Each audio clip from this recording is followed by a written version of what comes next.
our major partners, Sierra Nevada, Squaw Valley, Yosemite, none of them were accepting new product. It got pushed back to the next season, fall, winter. So that's basically 6 months of income that we don't have.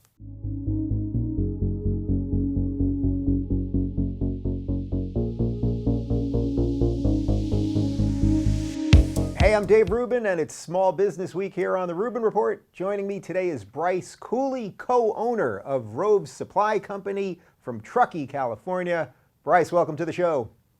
Hey, Dave, thanks a lot for having me. Really appreciate it. I'm glad to be with you. Now, I can tell you that I know that you guys make fine caps because you have sent us a couple custom hats, and we appreciate it. My weekend hat is the Sierra Nevada that you've sent Love us. it. Tell me a little bit about Rove Supply, what you guys are doing, and how you got into the biz. Pretty funny. Our friends Zach and Laura, who we started the company with, they did repping for a bunch of outdoor clothing companies, Cool, Keen Footwear, all that kind of stuff. And so they had all these existing connections. I was the youth pastor for several years, and now I do kind of video, audio stuff up at a different church. And we just kind of talked. He's very entrepreneurial and just got us to buy into this vision of wanting to work for ourselves, wanting to be able to provide for our families, all this kind of stuff, just to provide for our kids, the most valuable people in our lives. And so I hadn't even worn a hat before he talked to me about making hats. And he just kind of talked to me about the margins are this, and they're really good, and you can make them for this and sell them for this. And I didn't know business, so I was like, those words sound good to me. And so he got us to buy into it, and it was right after we had our first child that we actually started and got some connections based on their existing connections they had with people, and we've slowly grown over the past several years, and it's been a trial, but it's been good. It's been real good.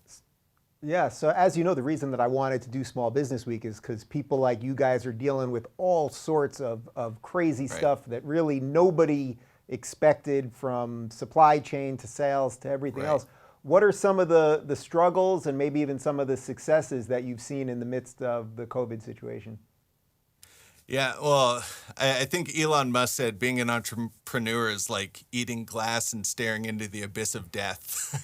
And I don't think he had COVID in mind, but it definitely felt like that at times. So our hats are actually produced in China, so that adds a separate layer kind of on it. So the first weeks of January, that's kind of when they shut down for a while.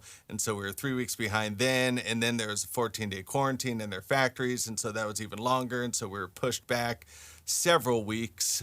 So right when we got all of our samples for spring, summer 20, right now, everything shut down. And so our major partners, Sierra Nevada, Squaw Valley, Yosemite, none of them were accepting new product. It got pushed back to the next season, fall, winter. So that's basically 6 months of income that we don't have. Luckily we're in a business where we're not going month to month. We get paid, when purchase orders come in and all that. And so we just really cut back a lot of stuff, and we were able to get PPP and EIDL after a lot of headache. We were able to get some of that stuff to kind of help carry us, but we were thinking we were going to have to stop getting paid in the next month or two and all of that kind of stuff. And we had to bring on new clients as well to try to make up for the fact that we're now missing 6 months of income. Can you talk a little bit about the PPE headache? Because it was like, I'm a small business owner too, and we applied for it, and then we got it, and then they changed the rules, and then there was another rule change, and I had to have a big sit down with my business managers and the whole thing. What was that like for you guys, and how desperate? It sounds like you might have been okay without it, but it helps, right? Yeah, so we would have been okay for a short time without it. Basically, we could have made it kind of through the lockdown, but then right after that, all of our production money, all of our payroll, all of that would have had to stop, and we'd have to just kind of work for free until production orders started coming in. So ultimately we reach out to our bank and we said like, okay, can we put this in now? They're like, well, there's so many things coming in. Let's wait until this, that, or the other thing. And we're like, we really need to do it now. And so we ended up missing the first loan. They ran out of money by the time they actually got it through or whatever. And so then we had to refill everything out again. And finally we got in on the tail end of the second one. So that was a huge blessing. I don't love like getting handouts or whatever, but it was a blessing in order to keep our small staff getting paid through this and allowing them to provide for their families. That was huge for us. So since you mentioned being a youth pastor before Yeah. all this, can you talk about just as a small business owner, sort of owning and controlling your destiny and having to navigate, these things that happen out of nowhere that you didn't expect, sort of how that how that sort of encompasses your philosophy around life? Oh man. Well, I would say the Christian faith definitely kind of points out that unexpected things happen. And, there's this idea of a peace that transcends all understanding. So, ultimately we have trusted God through this. Like this is a crazy situation for everyone to be in, and it just hit everyone. And even when I was kind of in my moments freaking out, or my wife was, or Zach was, we were kind of able to balance like, no, I think we're going to be okay. And, just kind of work through that. And just praying would kind of calm me down and just relax me. Also working my butt off to try to get new clients and then getting positive feedback. That also helped.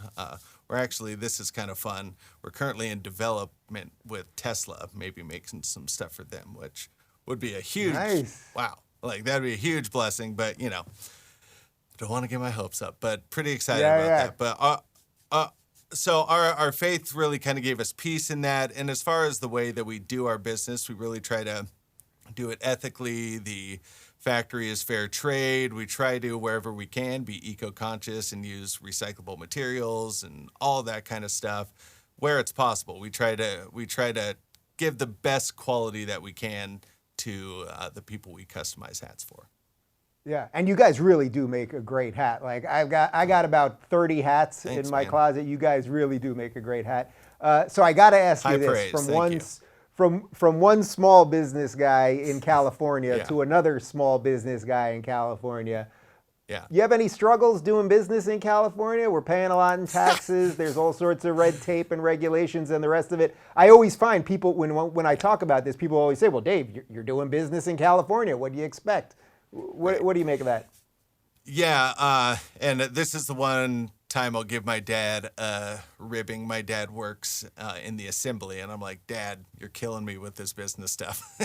So I throw it to him, and he's aware of it.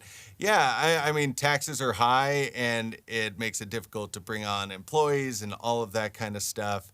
I mean, the thing that I've just kind of processed through, it's like we live in a high tax state, but everyone that I love is here. So I need to decide, what do I want to sacrifice? Do I want to sacrifice the relationships to bring in some more money, or do I want to sacrifice money to stay around relationships, let my girls be near their grandparents and their cousins and their aunts and uncles and all that kind of stuff? So yeah, it is very difficult owning a business in California. But, this is where we're at right now. We might be moving up to El Dorado County, God willing. Myself and my wife live in Sacramento. Zach and Laura live in Truckee. And so we kind of telework even before all this. So. Yeah. Before we wrap up, I want to give you a full-on chance. Promote the hell out of your hats right now. Let's go into full salesman mode right now, man. Here you go. Take it away. All right, Zach, sorry if I don't do well, but we have been working with some awesome people for a long time. Sierra Nevada Brewing, Squaw Valley, all of that stuff. We are, for the first time, I believe the store is going live at the beginning of July. We are going to make our own Rove branded hats for the first time ever. We've always been doing private label custom headwear. Now we're going to actually do some of our own with our own hat on it. So if you want to support two families who are just trying to love people and serve the community and do all of that kind of stuff, like, it would be a huge blessing to us. If you actually have a company, we have minimums of 576 per style, but if you want some really good quality hats that last, come to us, shoot me an email. Our Instagram is @Rove Supply. You can shoot me an email, Bryce@RoveSupply.com, and I'd be glad to hook you up and we can kind of start that conversation. So really appreciate the time to do this, Dave, and just means a lot. Thank you. I think your partner is going to be proud of the sales pitch. And for real, I'm telling you, I got a ton of hats, but you guys make a real hat. Like, it doesn't kind of collapse on you, or you put some hats on and that you can feel that they're just not that well. Like, you can see it on your hat. It's primo quality stuff. I appreciate your support. You're a member of the Rubin Report community as well. Absolutely. And thank you. one of these days when people actually see each other again, I'll get up to Northern Cali and we'll get to shake hands. Yeah. I was supposed to see in San Francisco, but that all, then everything got all shut down. So, yeah. Hey, when you need hats, let us know, man. Right on. All right. Thanks, Bryce. And it is thank Rove you. Supply. It's RoveSupply.com, right? Yeah, RoveSupply.com and @Rove Supply on Instagram. All right. Thanks so much, man. Have a great day. If you're looking for more honest and thoughtful conversations about lifestyles instead of nonstop yelling, check out our lifestyle playlist. And if you want to watch full interviews on a variety of topics, check out our full episode playlist. They're both right over here. And to get notified of all future videos, be sure to subscribe and click the notification bell.